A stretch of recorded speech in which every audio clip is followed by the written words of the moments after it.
안녕하세요. 안녕하세요. 오늘 잘 보냈나요? 네. 네, 오늘은 이제 다니엘서 2장에 대해서 함께 알아보는 시간을 가지려고 합니다. 먼저 이 이야기에 들어가기 앞서서 혹시 건우 친구는 오늘 어떤 꿈을 꿨나요? 따로 꼽지는 않은 것 같아요. 아, 그렇나요? 저는 어제 이제 하나의 꿈을 꿨는데 이제 길을 가다가 이제 돈을 줍는 꿈을 꿨습니다. 근데 그 돈을 보기만 했는데도 굉장히 기분이 좋더라고요. 그래서 그 하루가 나 오늘 뭐 돈을 줄 수도 있나 하는 뭐 그런 생각도 들 정도로 이 꿈이 참 저에게 오늘 영향이 좀 컸었던 것 같습니다. 그래서 때로는 이 꿈 하나가 하루의 기분을 좌우하는 만큼 강렬한 인상을 남기기도 합니다. 오늘의 저 꿈처럼요. 그래서 이 좋은 꿈을 꾸면 괜히 이 기분이 좋고 또 때로는 이렇게 안 좋은 표정을 지으면서 이 불길한 꿈을 꾸면은 하루 종일 찜찜하고 불안하기도 합니다. 그래서 이 사람들은 그러한 꿈을 통해서 무언가를 예감하거나 해석하려고도 하는 경향이 있습니다. 그래서 이 성경을 보면은 이 인물을 아실 텐데요. 이 꿈은 이 성경에서도 중요한 건데요. 단순히 잠자리의 현상이 아니라 이제 하나님의 뜻을 계시를 받는 그런 하나의 통로로 등장을 하게 됩니다. 그래서 여기 보시는 그림처럼 이제 야곱은 꿈에서 천사들이 오르락 내리는 이 사다리를 보았고, 이 요셉은 애굽에서 바로의 꿈을 해석함으로써 이 이스라엘 백성들을 구원하는 그러한 도구가 되었기도 하였습니다. 네, 그래서 오늘 이제 저희가 함께 살펴볼 다니엘서 2장에서는 이 한 왕이 꿈을 통해서 이제 하나님께서 저희 인류를 역사의 큰 그림을 보여주시기도 합니다. 그래서 그 주인공은 이제 여기 보시는 것처럼 이 바벨론의 이 정말 위대한 왕인 이 느부갓네살 왕이라고 합니다. 그래서 이 느부갓네살 왕은 어떠한 사람이었는지 한번 살펴보고자 하는데요. 이 느부갓네살 왕은 정말 대단하였습니다. 이제 고대 근동을 지배하던 바벨론 제국의 가장 강력한 왕이었습니다. 그래서 뭐 저희 나라는 고구려의 광개토대왕 이 정말 대단하죠. 그런 것처럼 이 느부갓네살은 그 정도로 강력하고 대단하였습니다. 그래서 수많은 정복 정쟁을 통해서 제국을 정말 위대하게 확정하였고 또 유다를 침략하여 예루살렘을 함락시켜 그곳에 있는 정말 똑똑한 친구들인 다니엘과 세 친구들을 포로로 끌고 온 인물이기도 합니다. 그래서 그가 다스린 바벨론은 정말 이 세상에서 가장 좋은 나라가 혹시 어딘지 아십니까? 저는 한국이라고 생각하는데요. 그렇게 생각한 이유가 정말 현대적으로도 잘 발전이 되어 있기도 하고 또 꿀릴 것 없는 그럼 정말 대단한 나라라고 생각해서 저는 그렇게 생각합니다. 그처럼 이 바벨론도 굉장히 좋은 나라입니다. 그래서 이 바벨론에 대해서 잠깐 설명을 하자면 이 바벨론은 굉장히 찬란한 문명과 또 화려한 건축 그리고 정교한 천문학을 자랑하던 도시로 이제 사람의 지혜와 그리고 힘으로 모든 것을 이룰 수 있다고 믿었던 이 인간 중심의 제국이었다고 합니다. 그런데 그렇게 강력했던 왕도 이제 이 오늘 처음에 들어왔던 이 한 번의 꿈을 앞에서 이 극심한 불안에 휩싸여서 밤에 잠을 이루지 못하는 그러한 경험을 하게 됩니다. 그래서 성경은 이 장면으로 다니엘서 2장을 시작합니다. 네, 다니엘서 2장을 시작하는데요. 이제 하나님께서는 그 꿈을 통해서 바벨론 제국에서 시작해 오늘날 저희가 살아가는 시대에 이르기까지의 인류 역사와 또 하나님의 구속의 계획을 놀랍게 계시하게 됩니다. 그래서 오늘 다니엘서 2장은 성경 전체에서도 매우 특별하고 또 대단한 위치에 있기도 하며 또 이 장은 단순히 그냥 이 다니엘서 2장이다 이게 아니라 이 한 왕의 꿈 이야기를 통해서 하나님께서 인류 역사 전체를 어떻게 다스려 가는지를 보여주는 놀라운 예언의 말씀이기도 합니다. 그래서 이 느부갓네살이라는 왕이 꿈 속에서 나타난 하나의 거대한 신상을 보게 되는데요. 이 바벨론의 제국부터 예수님의 재림에 이르기까지 역사를 한눈에 이제 보게 되는 것입니다. 그리고 이 예언은 단지 과거에만 머무르지 않고 지금 저희가 살아가고 있는 이 현대 시대에도 저희에게도 이 삶의 방향과 소망을 제시해주고 있습니다. 그래서 이 다니엘서 2장을 통해서 하나님께서 말씀하시는 이 구속의 계획을 바로 알고 또 그 계획 안에서 저희가 이 신앙을 할 때 어디에 초점을 두고 살아가고 있는지를 분명히 깨닫고 또 하나님의 나라에 대한 분명한 소망과 확신이 오늘 저희의 삶 속에 깊이 새겨지기를 간절히 바랍니다. 네, 그래서 오늘 이 다니엘서 2장을 들어가겠는데요. 네, 이 느부갓네살 왕이 어느 날 밤에 이제 깊은 밤에 잠을 자면서 이상한 꿈을 꾸고 마음이 굉장히 불편하여서 불안하여 잠을 이루지 못하게 됩니다. 그래서 성경을 보면은 여기 다니엘서 2장 1절입니다. 한번 읽어보시겠어요? 느부갓네살이 다스린 지 2년이 되는 해에 느부갓네살이 꿈을 꾸고 그로 말미암아 마음이 번민하여 잠을 이루지 못한지라. 아, 네, 감사합니다. 여기서 이 번민하다라는 이 단어를 한번 주목할 필요가 있습니다. 이 번민하다는 히브리어로 파함이라는 동사에서 파생된 표현이라고 합니다. 그래서 이 마음이 동요하다, 또 흔들리다, 뒤흔들리다라는 뜻을 가지고 있습니다. 그래서 그냥 기초적인 이 단순히 걱정되다 정도가 아니라 이 내면이 정말 심각하게 흔들리고 이 평정을 잃은 상태를 뜻합니다. 그래서 신심이약이라는 뜻이 있듯이 굉장히 이 왕을 흔들리게 하는 꿈이기도 하였습니다. 그래서 이 왕이 꾼 꿈이 너무 생생하고 의미심장해서 이 단순히 꾼 이 악몽이 아니라 이 영혼을 뒤흔드는 충격과 불안을 느꼈다는 것입니다. 그래서 이 문제는 이 왕이 그 꿈의 내용이 기억이 나지 않는다는 것입니다. 그래서 그러나 그 꿈이 단순한 환상이 아니라 이 자신의 왕권과 나라의 미래에 중대한 메시지라는 강한 예감이 있었다고 합니다. 그래서 왕은 곧바로 그 당시 바벨론의 정말 지혜로웠던 사람들인 박수와 술객, 점쟁이 그리고 술사들을 불러서 이렇게 명령을 하였습니다. 네, 제가 읽겠습니다. 갈대아 술사들이 아람 말로 왕에게 말하되 왕이여 만숭하옵소서. 왕께서 그 꿈을 종들에게 이루시면 우리가 해석하여 드리겠나이다 하는지라. 다니엘서 2장 4절 말씀입니다. 정말 당당하게 왕에게 난 해석할 수 있다 이렇게 말을 하였습니다. 근데 그 누구도 이 꿈의 내용을 해석할 수 없었습니다. 왜냐하면 이 꿈은 하나님께서 주셨기 때문이죠. 인간으로서는 이 꿈을 해석할 수 있는 능력이 아무것도 없었습니다. 그래서 이때 이 지혜자들이 꿈을 해석하다가 결국에는 안 되겠다 해서 이 무력함에 무너지며 이렇게 고백을 하게 되었는데요. 이 갈대아인들이 왕 앞에 대답하여 이르되 세상에는 왕의 그 일을 보일 자가 한 사람도 없으므로 어떤 크고 권력 있는 왕이라도 이런 것으로 박수에게나 술객에게나 갈대아인에게 물을 자가 없었나이다. 왕께서 부르신 것은 어려운 일이라 육체와 함께 살지 아니하는 신들 외에는 왕 앞에 그것을 보일 자가 없나이다 한지라. 10절과 11절 말씀이었습니다. 그래서 이 말은 곧 이 인간의 한계를 인정하는 말이었습니다. 도저히 해석을 할 수 없었던 것이죠. 그래서 이 세상의 권력이나 또 지혜 그리고 요즘에는 현대 과학이 정말 발전을 많이 했는데 이 현대 과학이 있을지라도 이 하나님의 깊은 뜻을 결코 알아낼 수 없었습니다. 그래서 이 꿈을 해석하지 못한 이 왕이 또 성격이 굉장히 더러웠나 보죠. 그래서 이 분노를 하게 됩니다. 이 분노를 하면서 이 바벨론의 모든 지혜로운 사람들을 죽이라는 명령을 냅니다. 참 참혹하죠. 그래서 그 명령은 이 포로로 오게 된 이 유대 청년 다니엘과 세 친구들에게도 똑같이 내려지게 되었습니다.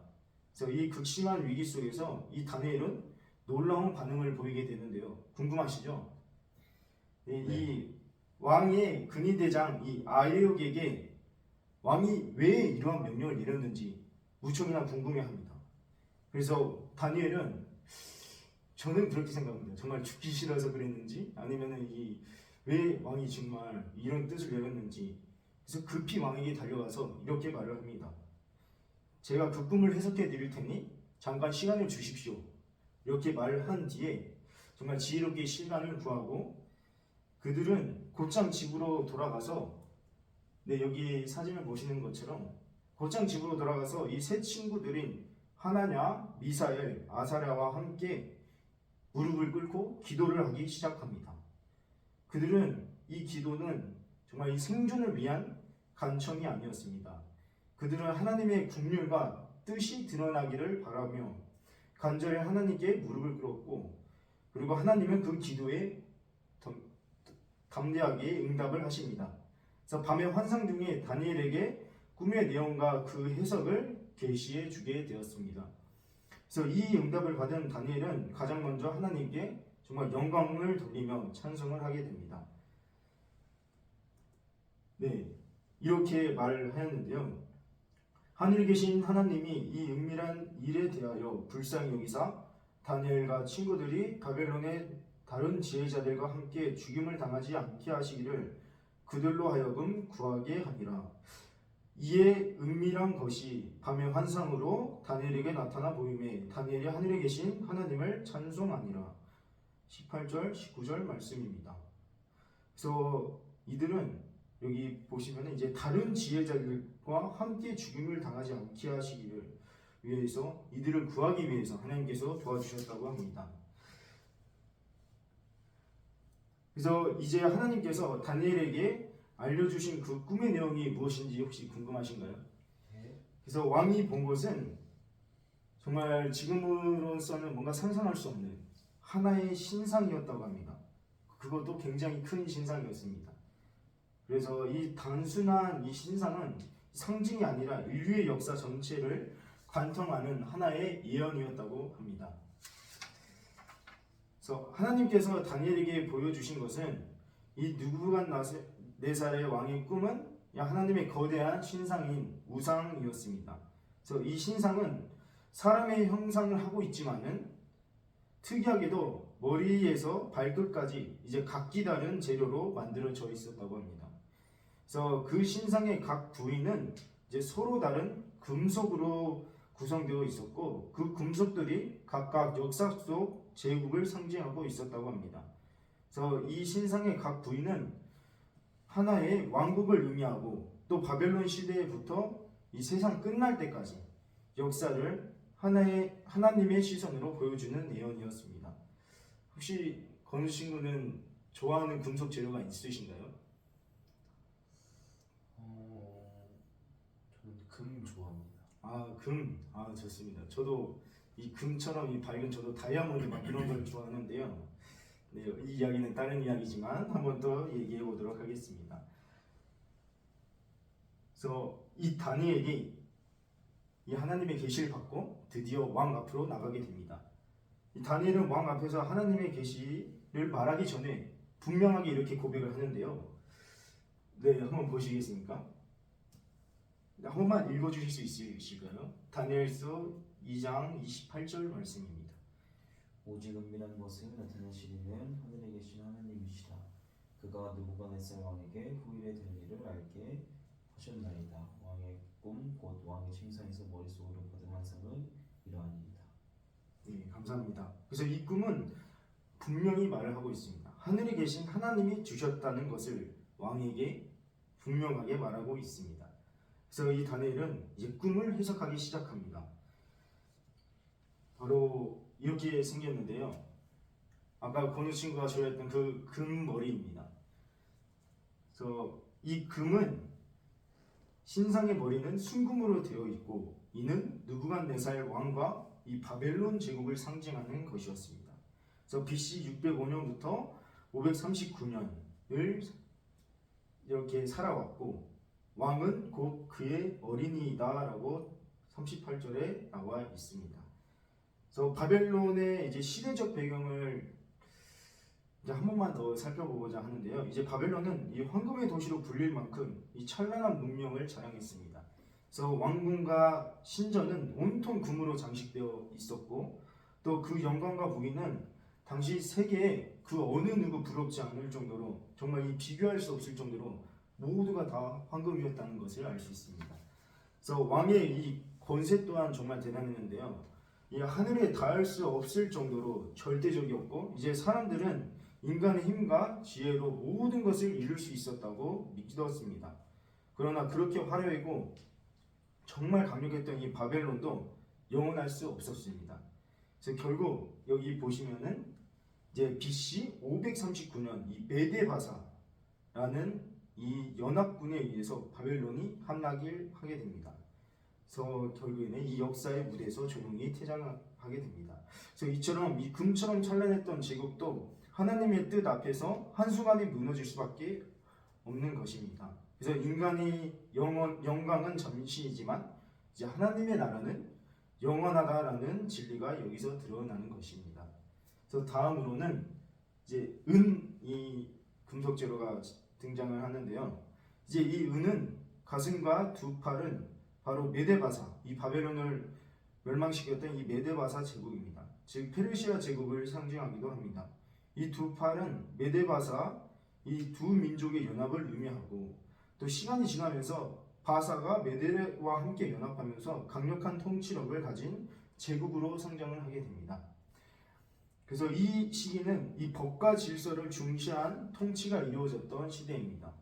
그래서 특히 고레스 왕은 유대인의 기한을 허용하고 성전 재건의 길을 열었고 이 시기에 다니엘 인물 그리고 에스더 그리고 느헤미야가 모두 활동했던 시기입니다. 하지만 이 은이 금보다 가치가 낮은 것처럼 이 제국은 바벨론보다 이 문화적 그리고 정신적 또 권위 면에서 한 단계 낮은 제국이었습니다. 그래서 결국 이 메데바사도 정말 멸망하지 않을 것 같지만 이 멸망을 하게 됩니다. 그래서 이 BC 331년 헬라 제국이라는 나라에 또 멸망을 하게 되는데요.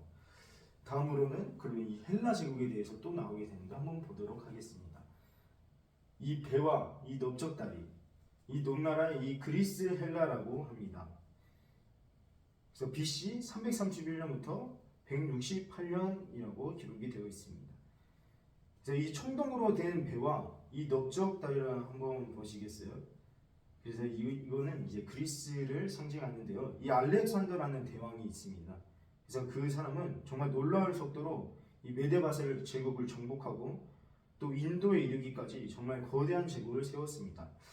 근데 그러나 그는 이제 젊은 나이에 요절하면서 이제 제국이 오래 유지가 되지 못했는데요.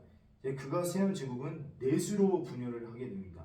그래서 그 영향력은 여전히 강력하여 헬레니즘 문화가 철학, 예술, 과학, 체육 등으로 이제 여러 분야에 깊이 스며들면서 서구의 문명의 기초가 되었습니다. 하지만 영광스러웠던 이 헬라 제국도 또 한 번 무너지게 되는데요. 결국에는 이 BC 168년 이 로마 제국에 의해서 무너지게 됩니다. 이 종아리로 표현된 이 로마 제국은 BC 168년부터 AD 476년을 이 시기를 살았다고 합니다. 그래서 이 철은 금속 중에 가장 강한 재료입니다. 그래서 종아리로 표현된 이 부분은 이 로마 제국을 상징하는데요. 이 로마는 이 정말 막강한 군사력과 정교헌법 제도를 바탕으로 정말 오랫동안 이 장기간 세계를 지배하게 됩니다. 그래서 예수님께서도 이 땅에서 태어나시고 그리고 이 땅에서 십자가에 돌아가시고 했던 시대가 바로 이 로마 시대였다고 합니다. 그러나 이 정말 완벽하고 이 강했던 이 로마 제국도 이 하나님의 시간 앞에서는 결국에는 무너지게 됩니다. 그래서 이 로마는 결국 내부의 부패와 이 게르만 민족의 침입으로 인해 약화되었고 AD 476년에 긴 역사의 막을 내리면서 이 역사 속에서 조용히 또 사라지게 됩니다. 결국 이 로마는 인간의 힘과 제도 위에 세워진 나라는 결코 영원할 수 없음을 다시 한번 깨달을 수 있게 해줍니다. 그래서 이 마지막에 이 종아리가 나왔으면 밑에 또 발이 나오겠죠. 이 발에 대해서 한번 보도록 하겠습니다. 이 발은 좀 특이하지 않나요? 그냥 뭐 한 가지 색이 아니라 좀 섞여 있습니다. 신기하죠? 그래서 이 발은 이 로마 제국을 무너뜨린 뒤 등장한 이 유럽에 분열된 정치 구조로 의미하며 이 오늘날 세계까지 이루어지는 이 현대를 상징하는데요. 이 발은 바로 발과 발가락은 철과 진흙이 섞인 상태로 묘사가 되고 있습니다. 그래서 476년부터 이제 현대까지의 시기를 표하고 있습니다. 그래서 이 철은 강한 나라, 진흙은 약한 나라를 뜻하며 이들이 서로 결합하려 하지만 완전히 하나가 되지 못하는 이 불안정한 시대를 보여주고 있습니다. 그래서 이 역사 속에 혹시 나폴레옹이라고 아시나요? 네, 그래서 그 인물이 이 유럽을 하나로 통일하려 했지만 실패하였고 또 정말 유명했던 인물이었는데 히틀러라는 인물은 이제 인류를 하나의 사상 아래에 통제하려 했지만 이 현대 유럽 연합 역시 경제와 정치의 연합을 시도했지만 결국 이 세 가지 다 하나가 되지 못함을 의미했습니다. 그래서 이는 이 성경의 예언이 정확하게 성취되고 있다는 것을 다시 한번 보여줍니다. 이제 성경을 보면은 그들이 이제 서로 연합하려 하려니와 피차에 합하지 아니함이 진흙과 철이 합하지 못함과 같으니이다라고 43절에 기록이 되어 있습니다. 그래서 이 말씀은 다시 한번 풀이하자면 이 인간이 아무리 노력을 해도 하나님의 섭리와 때를 뛰어넘는 통일은 절대로 불가능하다는 것을 보여주고 있습니다. 그래서 이 발까지 나왔는데 그럼 끝이겠죠? 하지만 끝이 아닙니다. 마지막으로 딱 하나의 나라가 더 등장을 하는데요. 이 하나의 나라는 이 다니엘이 느부갓네살 왕에게 왕의 꿈의 마지막 장면을 이렇게 설명합니다. 조금 중요하니까 한번 자세히 봐볼까요? 네, 다니엘서 34절에는 이렇게 말하고 있습니다. 손대지 아니한 돌이 나와서 신상의 새와 진흙의 발을 쳐서 부러뜨리매 그 돌은 태산을 이루어 온 세계에 가득하였나이다. 여기 보시는 것처럼 이 신상이 정말 크고 위대했는데 갑자기 뜬금없이 이 돌 하나가 등장을 하게 됩니다. 그래서 이 신상의 새와 진흙의 발을 쳐서 부러뜨리게 되면서 이 장면은 다니엘서 2장의 예언 중 가장 극적인 절정으로 하나님의 나라가 어떻게 세상의 모든 제국을 대신하여 세워지는지를 보여주는 상징적인 장면입니다. 그래서 이 놀라운 것은 이 마지막 부분에 그동안 등장하였던 금과 은, 놋, 철 같은 찬란한 금속들과 전혀 다른 하나의 돌이 갑자기 등장한다는 점입니다. 그래서 그 어떤 금속보다 더 위력적인 이 돌은 사람의 손으로 만들어진 것이 아니라 이 하늘로부터 내려왔던 이 신상을 타격하며 결국에는 온 세상을 가득 채우게 되는 나라가 됩니다. 그렇다면 이 다니엘서 2장에 등장한 이 사람의 손으로 다듬지 아니한 돌은 무엇인지 궁금하지 않으신가요? 네, 그래서 이 돌은 하나님께서 금이나 은, 다른 화려한 재료가 아니라 그냥 이 아무것도 아닌 이 돌멩이, 이 돌을 통해서 마지막 나라를 세웠는지 한번 알아가 보도록 하겠습니다. 그래서 이 돌은 단순한 장면의 연출이 아닙니다. 이 성경의 전체를 보면은 이 돌은 하나님의 구속의 역사 가운데 매우 핵심적인 상징으로 나타나며 결국에는 예수 그리스도로 명확하게 연결이 된다고 합니다. 돌은 예수 그리스도를 연결한다. 이렇게 이해하시면 될 것 같습니다.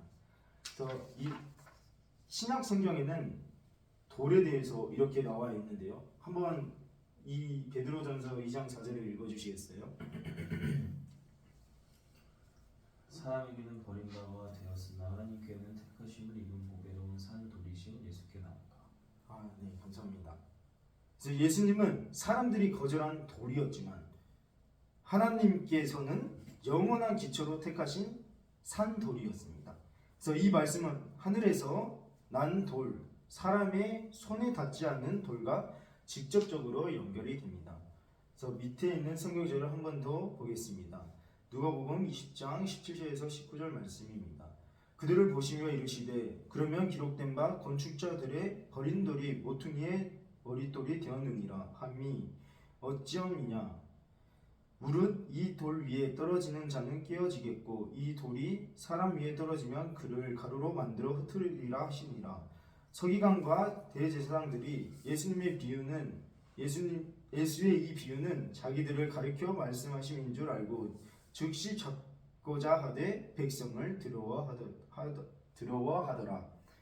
이 예수님은 직접 자신을 모퉁이의 돌로 비유를 하셨습니다. 그래서 그 돌이 단순히 상징적인 존재가 아니라 심판자이자 기초석이심을 밝히셨습니다. 그래서 예수 그리스도는 이 세상의 모든 제국과 권세를 무너뜨릴 위대한 돌이시며 동시에 정말 이 영원한 나라를 세우는 반석이시기도 합니다. 그렇다면 왜 사람의 손에 닿지 않는 돌인가? 라는 질문이 생기게 되는데요.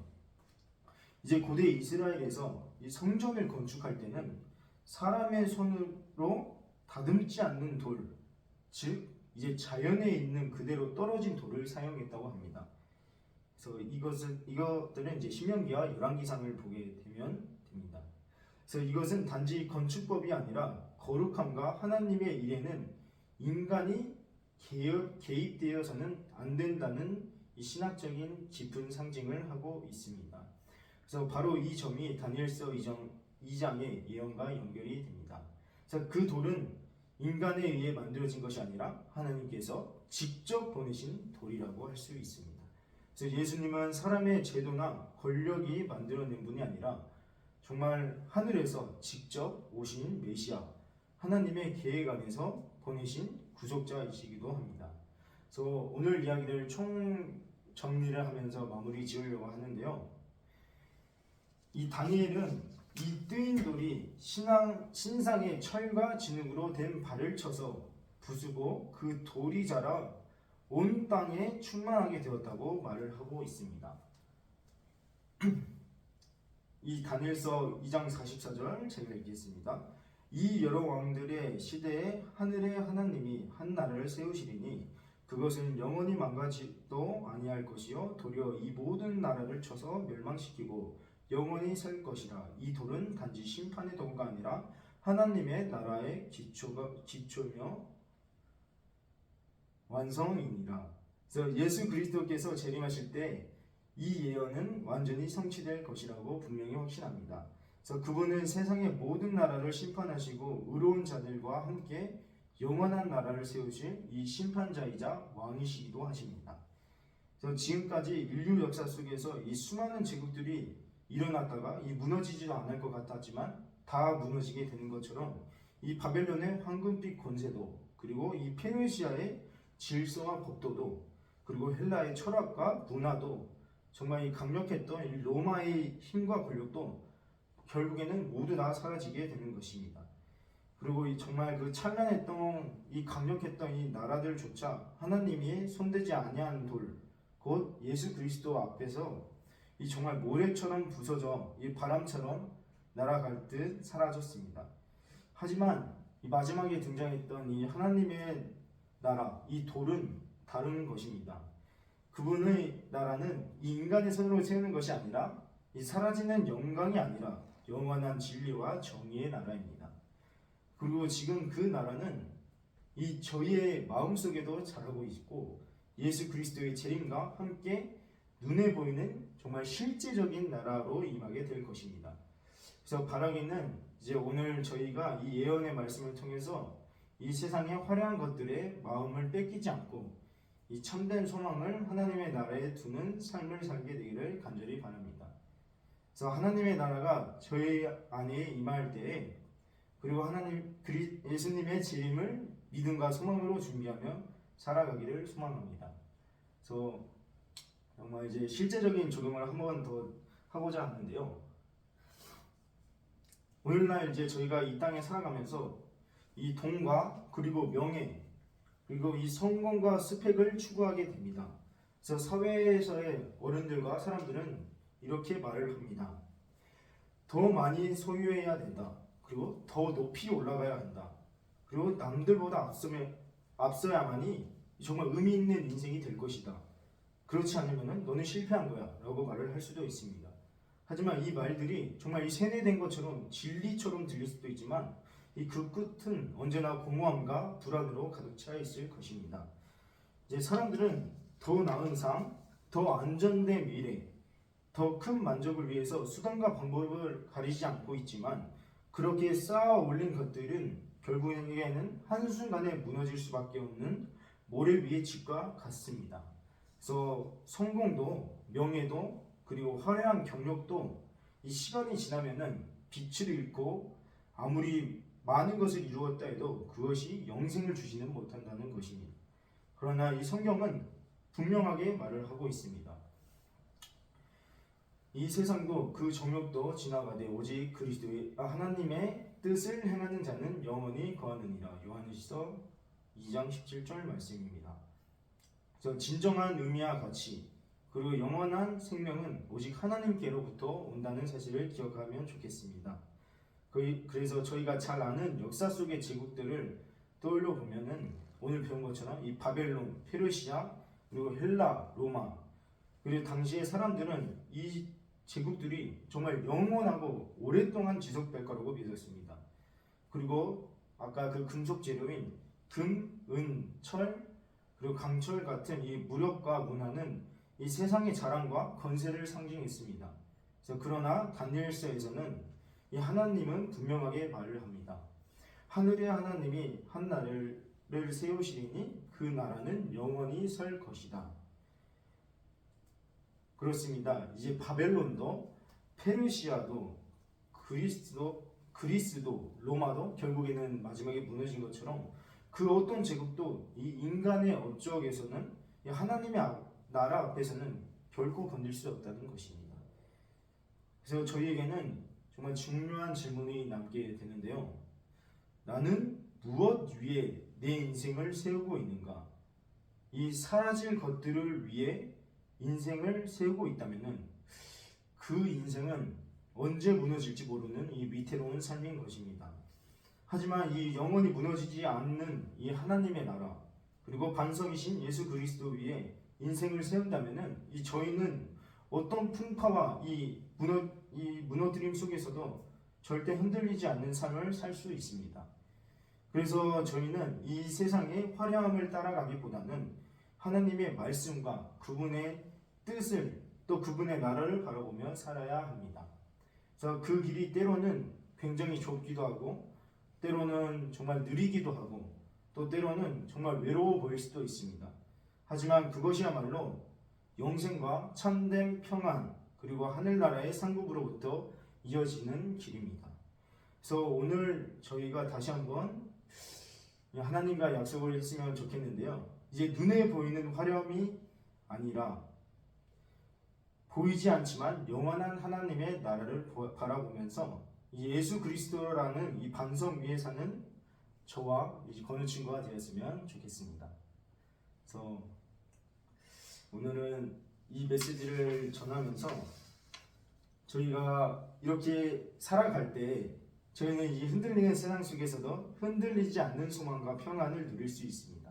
그래서 마침내 정말 하나님께서 이제 재림하실 때에 그 영원히 세운 그 나라에 참여할 수 있는 그런 특권을 얻을 수 있는 저와 건우 친구가 되었으면 좋겠습니다. 그러면 기도하고 마칠까요? 네, 기도하겠습니다. 하늘에 계신 하나님 아버지, 이 땅에서 저희가 추구하는 모든 것들이 결국에는 무너질 수밖에 없다는 귀한 사실을 깨닫게 해주셔서 감사합니다. 이제 세상의 나라들을 사라졌지만은 주님께서 세우신 하나님의 나라는 영원히 흔들리지 않는다는 것을 저희가 믿습니다. 저희가 헛된 것을 쫓지 않고 예수 그리스도라는 반석 위의 삶을 살게 인도하여 주세요. 영원한 것을 바라보며 오늘을 살게 하여 주시고 주님의 뜻 안에서 참된 평안과 기쁨을 누리게 인도하여 주세요. 예수 그리스도의 이름으로 간절히 기도합니다. 아멘. 감사합니다. 감사합니다.